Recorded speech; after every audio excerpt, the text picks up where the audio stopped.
Budget 2026 में सरकार ने एनआरआई यानी कि विदेश में रहने वाले भारतीयों को लेकर एक ऐसा डिसीजन लिया है जिससे अब इंडिया में इन्वेस्टमेंट करना और भी ज्यादा आसान हो जाएगा, इजी हो जाएगा। और एक खबर खास तौर पर उन लोगों के लिए है जो कि US, Canada, UK, Australia, Dubai जैसी कंट्रीज में रहते हैं लेकिन पैसा भारत के शेयर मार्केट में लगाना चाहते हैं। तो चलिए आसान भाषा में आपको सब कुछ बताएंगे कि सरकार ने आखिर क्या बदला है और इसका फायदा आखिर किसे मिलने वाला है। तो चलिए सबसे पहले बात करते हैं बड़ी राहत की। सरकार ने एनआरआई इन्वेस्टर्स के लिए इन्वेस्टमेंट लिमिट दोगुनी करने का ऐलान कर दिया है। यानी अब कोई एक विदेशी निवेशक भारतीय इक्विटी में पहले से ज्यादा हिस्सेदारी ले सकता है।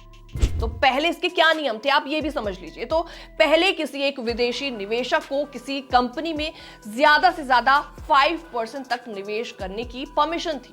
अब नया नियम क्या है? तो अब नया नियम ये लिमिट 5% से बढ़ाकर 10% करने का प्रस्ताव रखता है। जी हाँ, तो इसका मतलब साफ है, अब एक एनआरआई इन्वेस्टर किसी भारतीय कंपनी में पहले के मुकाबले 2 गुना स्टेक ले पाएगा। दूसरा और बड़ा बदलाव यह है कि पहले सभी इंडिविजुअल इन्वेस्टर्स मिलकर किसी कंपनी में कुल 10% तक की निवेश कर सकते थे, लेकिन अब सरकार इसे बढ़ाकर 24% करने की योजना बना रही है। यानी कुल मिलाकर देखा जाए तो अब एनआरआई और फॉरेन इंडिविजुअल इन्वेस्टर्स के लिए इंडिया में इन्वेस्टमेंट के नए मौके खुल जाएंगे। तो अब सवाल यहां पर यह उठता है कि सरकार ऐसा क्यों कर रही है? दरअसल अभी तक विदेशी निवेश को हम ज्यादातर 2 कैटेगरीज में देखते थे, एफडीआई यानी कि डायरेक्ट इन्वेस्टमेंट और एफपीआई यानी कि पोर्टफोलियो इन्वेस्टमेंट। लेकिन सरकार का इस पर कहना है कि अब एनआरआई इन्वेस्टर्स को भी शेयर मार्केट में डायरेक्ट पार्टिसिपेशन का बेहतर रास्ता दिया जाए। तो एनआरआई अब भारत की ग्रोथ स्टोरी में सीधा सीधा हिस्सेदार बन सकेंगे। बाजार में लॉन्ग टर्म पैसा आएगा जिससे स्टेबिलिटी बढ़ेगी, इंडियन इकोनॉमी को मजबूत सपोर्ट भी मिलेगा और कंपनीज को भी कैपिटल जुटाने में आसानी होगी। तो चलिए अब बात करते हैं तीसरे और सबसे ज्यादा चर्चा वाले बदलाव के बारे में। तो सरकार ने एनआरआई से जुड़े रेजिडेंसी रूल्स में एक बड़ा चेंज किया है।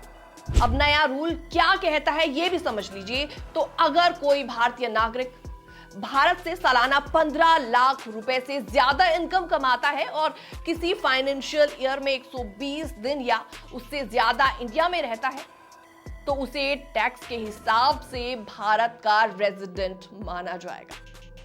पहले लिमिट 182 यानी 182 दिनों की थी। यानी पहले आपको इंडिया में करीबन 6 महीने रहना पड़ता था रेजिडेंट बनने के लिए। अब सिर्फ 120 दिन यानी लगभग 4 महीने में ही रेजिडेंसी का टैक्स वाला रूल लागू हो सकता है। तो इसका मतलब क्लियर है, इसका मतलब साफ है कि जो एनआरआई इंडिया में ज्यादा इनकम अर्न करते हैं उन पर इंडियन टैक्स रूल ज्यादा लागू हो सकता है। तो अगर आप एनआरआई हैं और इंडिया में इन्वेस्ट करते हैं या फिर प्रॉपर्टी से इनकम लेते हैं, इनकम जनरेट आपकी होती है, तो आपको इन 3 चीजों का ध्यान रखना होगा।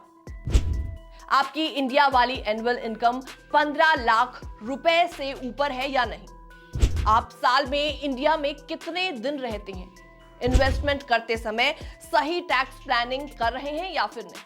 तो दोस्तों, बजट 2026 का ये कदम एक तरफ एनआरआई इन्वेस्टर्स के लिए बहुत बड़ा मौका है, लेकिन दूसरी तरफ रेजिडेंसी और टैक्स रूल्स को लेकर थोड़ा सा केयरफुल रहने की आपको बहुत ज्यादा जरूरत है। आपको क्या लगता है बदलाव एनआरआई इन्वेस्टर्स के लिए फायदे का सौदा साबित होगा या फिर उनके लिए टेंशन बढ़ जाएगी? क्या लगता है कमेंट सेक्शन में आप अपनी राय रख सकते हैं। बाकी तमाम अपडेट्स के लिए बने रहिए हमारे साथ।